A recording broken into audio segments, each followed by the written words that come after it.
ሂውማን ራይትስ ዎች እስራኤል በሊባኖስ በህገወጥ መንገድ ነጭ ፎስፈረስ ተጠቅማለች ሲል ወነጀለ። ምርጫ ቦርድ የመራጮች ቁሳቁስ ለማድረስ የትራንስፖርትና የአጀባ ችግር እንደገጠመው ገለጸ። የሊባኖስ መንግስት እስራኤል ተጨማሪ የደቡብ ከተሞችን መምታቷን በመቀጠሏ ምክንያት ከግማሽ ሚሊዮን በላይ ሰዎች በግዳጅ መፈናቀላቸውን አስታወቀ። ውድ የአልቦ ዜና ቤተሰቦች የዕለቱ አርዕስተ ዜናዎች ናቸው። ቀጥለን በዝርዝር እናሰማችኋለን። ላይክ፣ ሼር፣ ሰብስክራይብ እያደረጋችሁ እንድትከታተሉን በአክብሮት እንጋብዛለን። ምርጫ ቦርድ የመራጮች ቁሳቁስ ለማድረስ የትራንስፖርትና የእጀባ ችግር እንደገጠመው ገለጸ።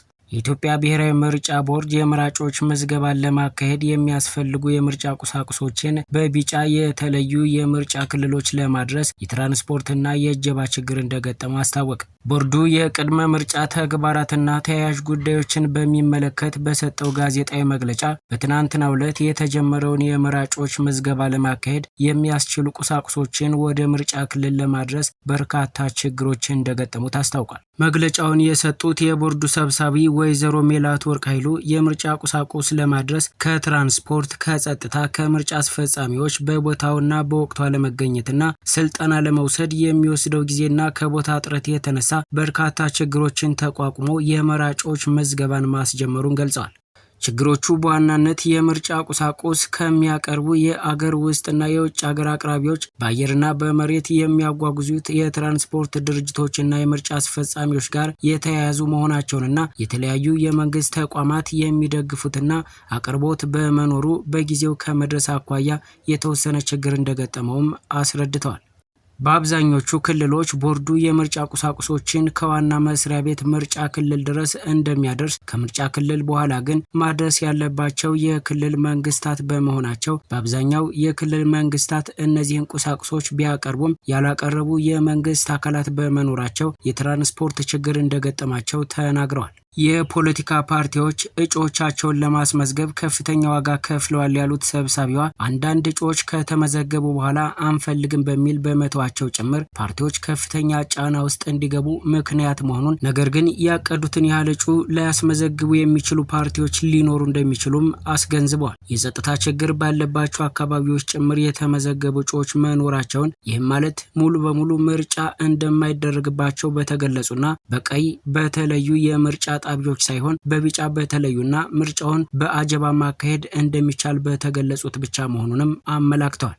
ቦርዱ ከክልሎችና ከጸጥታ አካላት የተላከለትን የክልሎች የጸጥታ ሁኔታ የሚመለከት ሪፖርት ከዚህ ቀደም ከፖለቲካ ፓርቲዎች ጋር ውይይት አድርጎ እንደነበር አስታውሰው ፓርቲዎች በአረንጓዴ፣ በቢጫ፣ በቀይ ተለይተው በቀረቡትና ክርክር በሚያነሱባቸው አካባቢዎች ቦርዱ በቀጣይ የማጥራት ስራ እንደሚሰራ ገልጾ እንደነበርም አስታውሰዋል። በመሆኑም ከፓርቲዎች ጋር በአንዳንድ ምርጫ ከክልሎች ምርጫ ጣቢያዎች በሚመለከት በፓርቲዎች የሚቀርቡትን መረጃዎች መሰረት በማድረግ መሬት ላይ ወርዶ ክትትል የሚያደርግ ቡድን ለማቋቋም እንዲቻል ለፓርቲዎች መረጃ እንዲያቀርቡ ጥያቄ መላኩንና በሚቀጥለው ሳምንት የውይይት መድረክ ለማዘጋጀት መታቀዱንም ገልጸዋል። ከውይይቱ በኋላ የሚኖሩት መረጃዎች መሰረት በማድረግ ቦርዱ የተካተተበት ቡድን በማቋቋም መሬት ላይ ወርዶ የክትትል ስራውን ለማካሄድ እየተዘጋጀ መሆኑንም ጨምረው ጠቁመዋል። ህወሓት ድሮን ታጥቀናል አለ። የህወሓት ወታደራዊ አዛዥ የትግራይ ሰራዊት የጸረ ድሮን ቴክኖሎጂ መታጠቁን ጄኔራል ምግበይ ይፋ አደረጉ። የትግራይ ሰራዊት የጸረ ድሮን ቴክኖሎጂን ጨምሮ በርካታ ስትራቴጂካዊ መሳሪያዎችን እንደታጠቀ የትግራይ ሰራዊት ከፍተኛ አዛዥ የሆኑት ብርጋዴር ጄኔራል ምግበይ ኃይለ ይፋ አደረጉ። የሰራዊቱ የምዕራብ ግንባር አዛዥ የሆኑት ምግበይ ይህንን ያስታወቁት ከጽምዲ ወያነ ቴሌቪዥን ጋር ባደረጉት ልዩ ቃለ ምልልስ መሆኑን አውራምባ ታይምስ የተሰኘው የበይነመረብ ሚዲያ ዘግቧል። ጄኔራሉ በማብራሪያቸው የአንድን ጦርነት ውጤታማ በሆነ መንገድ ለግብ ማድረስ የሚቻለው በጠራ አስተሳሰብ የተቃኘ ዓላማ ያለው ጠንካራ ሰራዊት ሲኖርና ሰራዊትም በተጠናና ግልጽነት ባለው አኳኋን ሲመራ ነው ማለታቸውም ተገልጿል። እነዚህ መሰረታዊ ምሰሶዎች ደግሞ በአሁኑ ሰዓት በትግራይ ሰራዊት ውስጥ የሚገኙ መሰረታዊ እሴቶች ናቸው ሲሉም አክለው ገልጸዋል። አሁን ላይ በትግራይ ክልል ያለው ሰራዊት የተማረ፣ ስለ ሳይንስ ቴክኖሎጂ በቂ ግንዛቤ ያለው ነው ማለታቸውንም ተመላክቷል። ጄኔራል ምግበይ በነበራቸው ቃለ ምልልስ በድሮን ተመክተው ለሚዝቱብን አካላት ያለኝ መልእክት ዛሬ እንደ ድሮው አይደለንም። ለድሮን ጸረ ድሮን፣ ለታንክ ጸረ ታንክ፣ ለአውሮፕላን ጸረ አውሮፕላን መሳሪያዎችን መታጠቃችንን ባይዘ ባይዘነጉ የተሻለ ነው ማለታቸውን ዘገባው አስታውሷል። የጦር አዛዡ በሰጡት ማብራሪያ ቲዲኤፍ የህዝብ እንጂ የግለሰብ አመራሮች የግል ፍላጎት ማስፈጸሚያ መሳሪያ አይደለም፣ ማንም አመራር እንደፈለገ የሚዘውረው ተቋም አይደለም ብለዋል። ሆኖም እሳቸው በአዛዥነት የሚመሩት የምዕራብ ግንባር ግን ከጥቂት ሳምንታት በፊት ጄኔራሉን በግል የተቹ የማህበራዊ ሚዲያ አንቂዎችን ሳይቀር ከህግ አግባብ ውጭ አስሮ እንደሚያሰቃይ ትችት ሲቀርብበት ነበር በማለት ዘገባው አስታውሷል። ፕሬዚዳንት ዶናልድ ትራምፕ በግጭቱ የሞቱትን የአሜሪካ ወታደሮች ዘከሩ። ፕሬዚዳንት ዶናልድ ትራምፕ በግጭቱ የሞቱትን የአሜሪካ ወታደሮችን ለመዘከር በተዘጋጀ ስርዓት ላይ ኢራን ላይ ዋሽንግተን ጥቃቷን ለማጠናከር ቃል በገባችበት በዚህ ወቅት 8 የአሜሪካ ወታደሮች በባህረ ሰላጤው ክልል መሞታቸው ተረጋገጠ።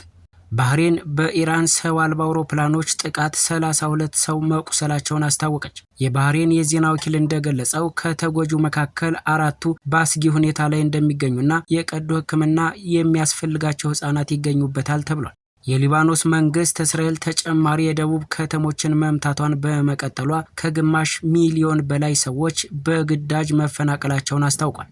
በጥቃቶቹ 83 ህጻናትን ጨምሮ ቢያንስ 394 ሰዎች ተገድለዋል። ሳውዲ አረቢያ በበኩሏ በኢራን ጥቃት በአልካርጅ ማዕከላዊ ግዛት 2 ሰዎች ሲገደሉ 12 ሰዎች ቆስለዋል ብላለች። በኢራቅ ኤርቢል ፍንዳታዎችም ተሰምተዋል። አሜሪካና እስራኤል ኢራንን በዚህ ሰዓት እየደበደቡ ሲሆን በቁምና ቴሄራን ከተሞች ፍንዳታዎች እየተሰሙ ይገኛሉ። እስራኤል በነዳጅ ማምረቻ ተቋማት ላይ ያደረሰችው ጥቃት በኢራን ዋና ከተማ ውስጥ መርዛማ ጭስ ካስከተለ ከሰዓታት በኋላ ይሄው ጥቃት ቀጥሏል ተብሏል። የኢራኑ ታስኒም የዜና ወኪል እንደዘገበው ባለፉት ሰዓታት አዲስ የሚሳኤል ማዕበል ወደ እስራኤል ግዛት ጥቃት መፈጸሙን አስታውቋል። በዚሁ ሳቢያም በሪያድ የሚገኘው የአሜሪካ ኤምባሲ ድንገተኛ ያልሆኑ ሰራተኞችና ቤተሰቦቻቸው ለቀው እንዲወጡ አዟል። የዲፕሎማቲክ ሚስዮን የአሜሪካ የውጭ ጉዳይ ሚኒስቴር ድንገተኛ ያልሆኑ የመንግስት ሰራተኞችና የሁሉም ሰራተኞች ቤተሰብ አባላት ከሳውዲ አረቢያ በደህንነት ስጋቶች ምክንያት ለቀው እንዲወጡ አዟል። ሁማን ራይትስ ዎች እስራኤል በሊባኖስ በህገ ወጥ መንገድ ነጭ ፎስፈረስ ተጠቅማለች ሲል ወነጀለ። ሁማን ራይትስ ዎች በዚህ ወር መጀመሪያ ላይ እስራኤል በደቡብ ሊባኖስ በሚገኙ የመኖሪያ መንደሮች ውስጥ ነጭ ፎስፈረስ መጠቀሟን የሚያሳይ ማስረጃ ማግኘቱን ገልጿል። ይህም ድርጊት ዓለም አቀፍ የሰብአዊ መብቶች ህግጋትን የጣሰ መሆኑንም አመላክቷል። ሰኞ ዕለት ባወጣው በዚህ አዲስ ሪፖርት ላይ መቀመጫውን ኒውዮርክ ያደረገው ይህ የሰብአዊ መብት ተሟጋች ቡድን የ7 ምስሎችን ትክክለኛነት ማረጋገጡንም ገልጿል። ምስሎቹ በደቡብ ሊባኖስ ዮህሞር በተባለ የመኖሪያ አካባቢ ላይ የነጭ ፎስፈረስ ጥይቶች ሲተኮሱ የሚያሳዩ ሲሆን በዚህ ምክንያት እንደ አውሮፓውያን አቆጣጠር መጋቢት 3 ቀን 2026 ቢያንስ በ2 ቤቶች ላይ የእሳት ቃጠሎ መነሳቱን ይፋ አድርጓል። በሁማን ራይትስ ዎች የሊባኖስ ተመራማሪ የሆኑት ራምዚ ከይስ የእስራኤል ጦር በመኖሪያ አካባቢዎች ላይ በህገወጥ መንገድ ነጭ ፎስፈረስን መጠቀሙ እጅግ አሳሳቢ ከመሆኑም በላይ በሰላማዊ ሰዎች ላይ አስከፊ መዘዝ ያስከትላል ብለዋል። አክለውም የነጭ ፎስፈረስ የማቃጠል ባህሪ ለሞት ወይም ለህይወት ዘመን ስቃይ ለሚዳርግ አሰቃቂ አካላዊ ጉዳት ሊያጋልጥ ይችላል ብለዋል።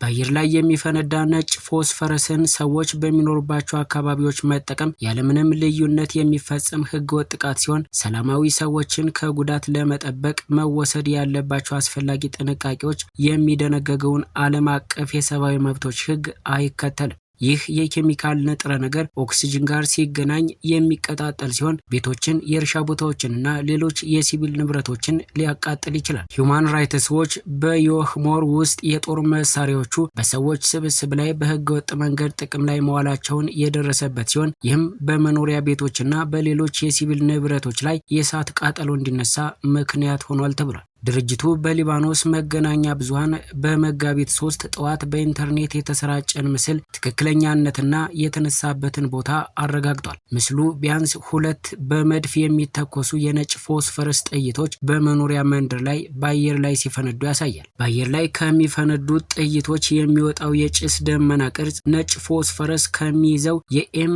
823 ተከታታይ 155 ሚሜ የመድፍ ጥይት የሚወጣውና የሚፈነደው አካል ከሚፈጥረው የጣት አጥንት መሰል ቅርጽ ጋር የሚመሳሰል መሆኑን ሪፖርቱ ገልጿል። በተጨማሪም በሂዮሞር የሚገኘው የእስላማዊ ጤና ኮሚቴ የሲቪል መከላከያ ቡድን በፌስቡክ ላይ የለቀቃቸውን ሰራተኞች በመኖሪያ ቤቶች ጣሪያና በአንድ መኪና ላይ የተነሳን እሳት ሲያጠፋ የሚያሳዩ ፎቶግራፎችን ትክክለኛነትና የተነሱበትን ቦታ አረጋግጧል። ድርጅቱ የእሳቱ መንስኤ በነጭ ፎስፈረስ የተነከሩ የጨርቅ ቁርጥራጮች ሳይሆኑ እንዳልቀሩ ደምድሟል። ይህም ጥቃቱ የተፈጸመባቸው ቦታዎች በአየር ላይ የሚፈነዱ የጦር መሳሪያዎች ከታዩበት አካባቢ ጋር ከቅርብ መሆናቸውን ነው ያመላከተው። ካይስ ሲናገሩም እስራኤል ይህንን ተግባር በአስቸኳይ ማቆም አለባት፣ ነጭ ፎስፈረስን ጨምሮ ለእስራኤል የጦር መሳሪያ የሚያቀርቡ ሀገራትም ወታደራዊ እርዳታንና የመሳሪያ ሽያጭን በአስቸኳይ ማቆም እንዲሁም እስራኤል መሰል ጥይቶች በመኖሪያ አካባቢዎች ላይ መተኮሷን እንድታቆም ግፊት ማድረግ